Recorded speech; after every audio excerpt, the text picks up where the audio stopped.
Welcome to another James Loves Butter debagging unboxing. There's no box involved on this one, but it's just a quick one, guys. Welcome as we approach the weekend, Thursday today. So happy Thursday, everybody. It's great to have you here. Again, just a quick one. Welcome to... Just before I say that, I've got a great upload ready for the weekend.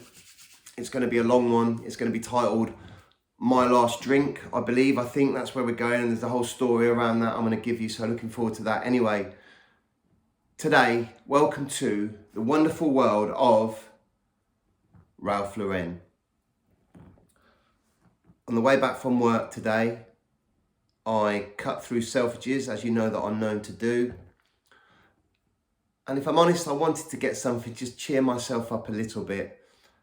I know Selfridges is like the back of my hand, so there's never anything really new for me to see in there, I guess. But I wandered around the whole store and I ended up I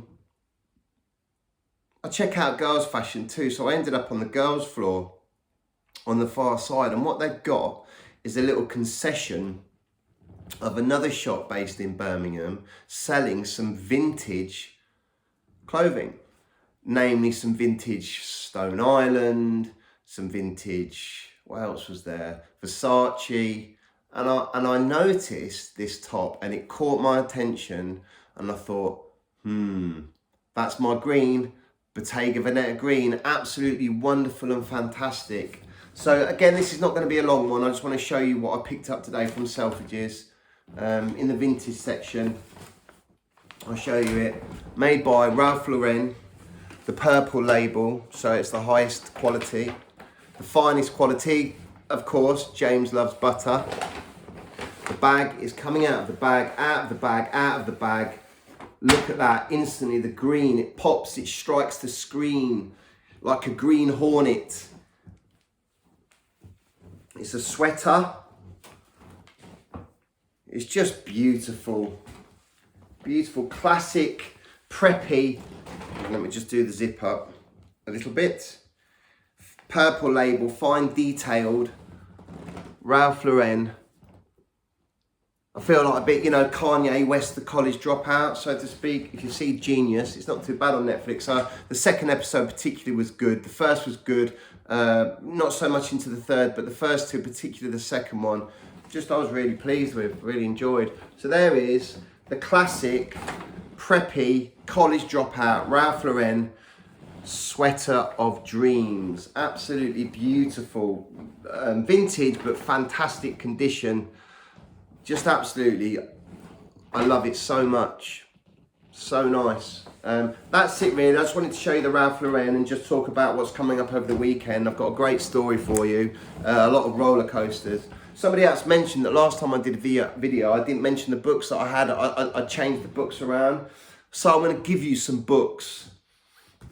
The first is The Business. Yes, I know it's back to front. The Business, starring Danny Dyer, was obviously a film, which is great. But this is, it was a book written, and so that was the first one.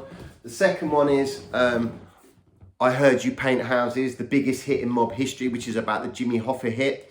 And a book written about that, and then you've obviously got the Netflix special, The Irishman by Martin Scorsese. I've also got A Million Little Pieces by James Frey, about a guy that ends up in rehab. Somebody very dear to me recommended me to read this book.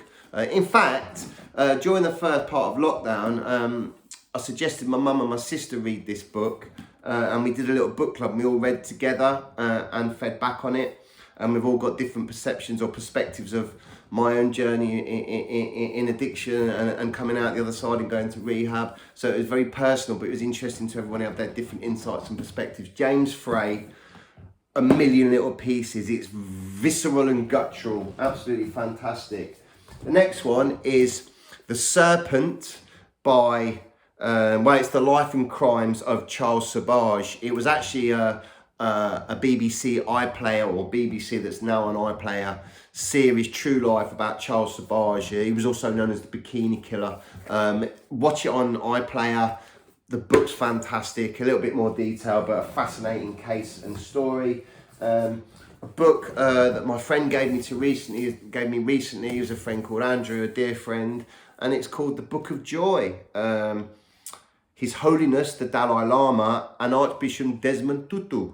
Some conversations between them two with Douglas Abrams. So that's another book I'm yet to start, but I will. Penultimately, we've got Gas Pipe, Confessions of a Mafia Boss by Philip Carlo, and that was about Anthony Gaspipe Casso.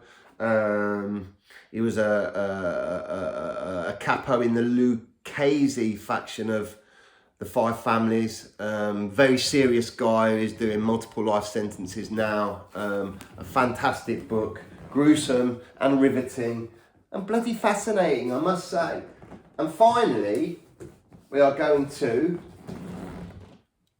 The Outlaw Journalists, The Life and Times of Hunter S. Thompson, the gonzo journalist, writer extraordinaire, drug addict, and womanizer and everything in between. Very famous or infamous for the film Fear and Loathing in Las Vegas, where Johnny Depp played it and Benicio del Toro was in it as his lawyer. Fantastic, lots of acid, hallucinogenics, of course, and all the other stuff that goes with it. And he also used a cigarette holder, which was bloody marvellous. So they're just a few books. I'm not going to keep you anymore. Get ready for the weekend. My last drink and a whole roller coaster of you know, the story that goes within that. And it's probably not what you're going to think. So have a great Friday, and I'll see you at the weekend. Don't forget, James loves